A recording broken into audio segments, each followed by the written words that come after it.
Nuxt DevTools ou encore Chrome version 111.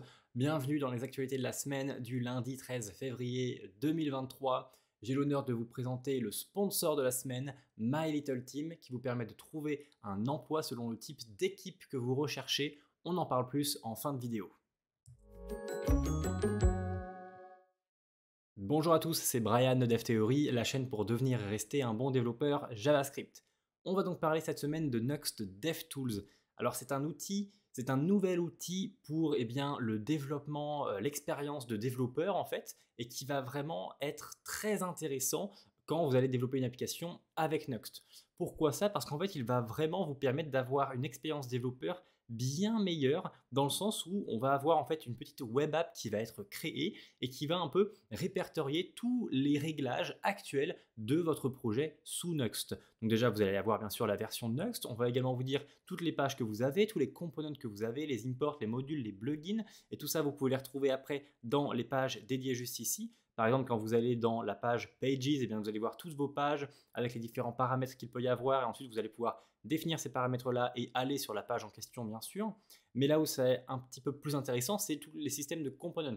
Vous allez pouvoir voir tous les components que vous avez en fait de base disponibles sous Nuxt, parce que vous savez qu'il y a pas mal de components auto-importés sous Nuxt, notamment grâce au dossier components.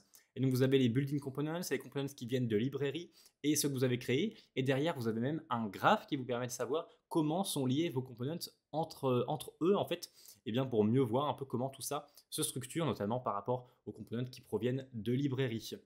Et au-delà de ça, vous allez avoir tous les imports que vous allez pouvoir voir. Donc là, c'est tous les composables. Vous allez avoir la liste des modules que vous utilisez. Pinia, Color Mode, ViewUse, VTest. Et là où c'est vraiment super intéressant, je trouve, c'est que ces modules-là, donc Pinia, VTest ou ViewUse, en fait, ils peuvent s'introduire dans ce Nuxt DevTools là. Vous voyez qu'au niveau de la sidebar ici dans Modules, on a ViewUse, VTest, etc. Et donc ces modules là vont aussi pouvoir vous donner des informations, par exemple sur toutes les composables de ViewUse que vous avez importés ou sur tous vos tests actuels qui sont liés à VTest. Et donc ça directement dans cette web app là qui permet vraiment une expérience développeur beaucoup largement améliorée en fait par rapport à avant. Et j'ai vu d'ailleurs sur Twitter que pas mal de personnes de l'écosystème de React étaient très intéressées par ce genre d'outils appliqués à leur meta-framework, donc par exemple Next.js. Ce n'est pas encore le cas, mais c'est possible que ça arrive parce que vraiment beaucoup de monde ont très très bien accueilli cette nouvelle du Nuxt DevTools, dans le sens où ça va vraiment améliorer grandement l'expérience développeur. Et c'est déjà le cas parce que par exemple, avec le module Tailwind CSS donc de Nuxt, il s'intègre déjà donc à ce Nuxt DevTools là, et vous allez pouvoir avoir donc dans Nuxt DevTools le Tailwind Viewer qui vous permet de voir en fait toutes les classes que vous avez selon votre propre configuration de Tailwind. Donc si jamais vous avez ajouté une certaine couleur, vous la verrez également dans Colors ici. Ou alors si vous avez ajouté d'autres choses, vous avez changé les shadows ou quoi que ce soit, vous le verrez dans ce fameux Tailwind Viewer juste là. Donc c'est super bien que les modules externes puissent justement se greffer à ce Nuxt DevTools. Donc ça c'est un superbe ajout sous Nuxt. Je suis très content qu'il y ait ça qui ait été développé. Autre news cette semaine, c'est Chrome 111 en version bêta. Alors pourquoi je vous parle de ça? Parce que j'ai envie de vous parler principalement d'une petite nouveauté qui peut paraître petite, mais en fait je trouve qu'elle est assez grande. C'est la View Transitions API. Alors ça paraît tout petit là dans le petit article blog, c'est juste 2 paragraphes, mais ça a le potentiel de devenir le futur du web, du moins par rapport à ce que je vois. Si vous voulez, ça va être ce genre de fonctionnalité. Donc je vais la remettre à 0. Vous voyez qu'ici, en fait, on a donc une liste d'interviews, de vidéos, et on va donc cliquer sur la première vidéo, et vous voyez l'animation que ça a fait. En fait, c'est un changement de page. C'est dur à croire, mais cette animation-là, c'est un changement de page et elle a été faite avec cette API-là de View Transitions API. Donc vous voyez qu'on a pu zoomer, en fait, en quelque sorte, zoomer sur cette vidéo-là. Et derrière, il y a un il y a une sidebar qui est apparue et également un header qui a changé. Et on peut donc aller voir d'autres vidéos ou aller en arrière dans l'URL, vous voyez directement pour que ça revienne en arrière. Bref, c'est vraiment extrêmement interactif. On arrive vraiment dans un nouveau level d'interactivité que je trouve super intéressant et très futuriste au niveau des sites web.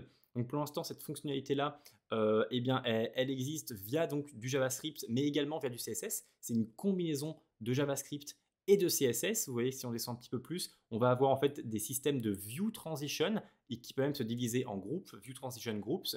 Et derrière en CSS, eh bien, on va dire par exemple à combien de temps est l'animation. L'animation de base c'est un fade-in, mais on peut changer également donc en CSS, mais on peut même le changer également en JavaScript si on veut des choses plus compliquées, comme par exemple là c'est vraiment une animation très spéciale, vous voyez, qui n'est pas forcément très bonne. Je trouve celle d'avant largement mieux dans le contexte, mais vous voyez qu'on peut aller très très loin avec cette View Transitions, puisqu'en fait ça va en fait garder les frames de l'ancienne page pendant l'animation, mais après également les garder en cache pour revenir dessus rapidement. Mais ça c'est également lié au JavaScript et au client-side rendering que vous avez. Donc c'est assez, c'est pas très compliqué, mais c'est vraiment très intéressant à mettre ça en place. Alors bien sûr ça ne marche pas encore dans les dernières versions de Chrome, hein. Là on est dans la version 111, donc c'est une version bêta, donc c'est pas encore la version que vous avez normalement ou que vos utilisateurs ont.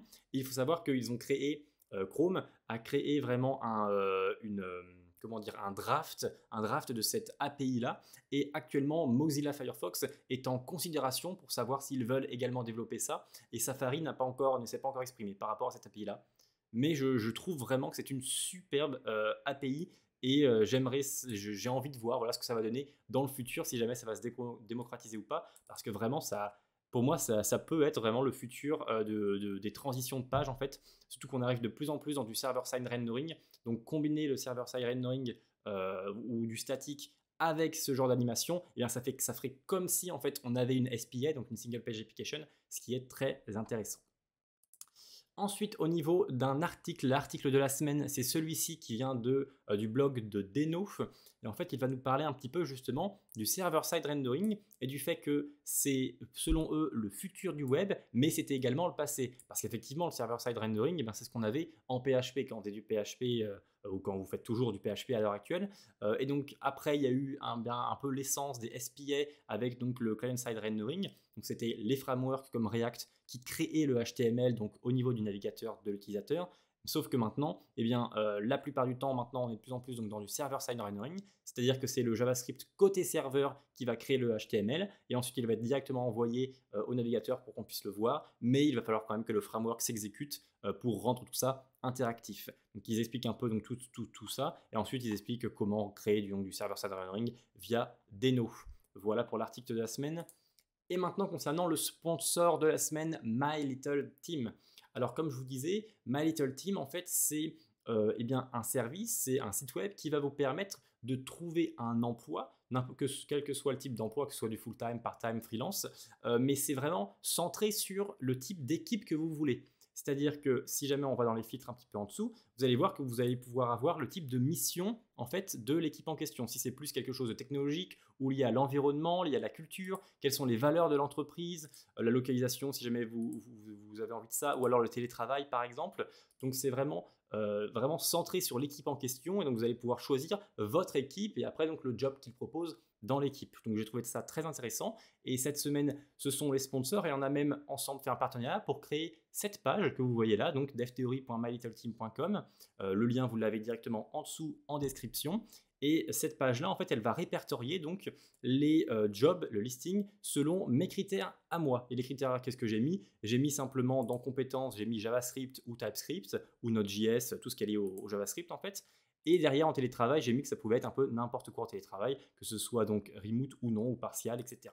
Et donc voilà, vous avez les différentes offres d'emploi par rapport à ces filtres-là, et vous pouvez même rejoindre la communauté de DevTheory, ce qui fera en sorte que quand il y aura de nouvelles annonces sur ce job board-là, alors vous serez notifié tout simplement par mail. Et si jamais vous rejoignez la communauté, vous pouvez également avoir accès donc à ce dashboard juste ici, et vous allez pouvoir même avoir un agent de carrière, et ça c'est 100% gratuit. Et cet agent de carrière là, en fait il va vous aider à trouver un job selon les critères que vous avez. Donc vraiment j'ai trouvé que My Little Team était une superbe entreprise, et donc c'est pour ça que je trouve qu'un sponsor avec eux c'est cohérent. On en avait déjà parlé sur la chaîne pour ceux qui avaient vu la vidéo.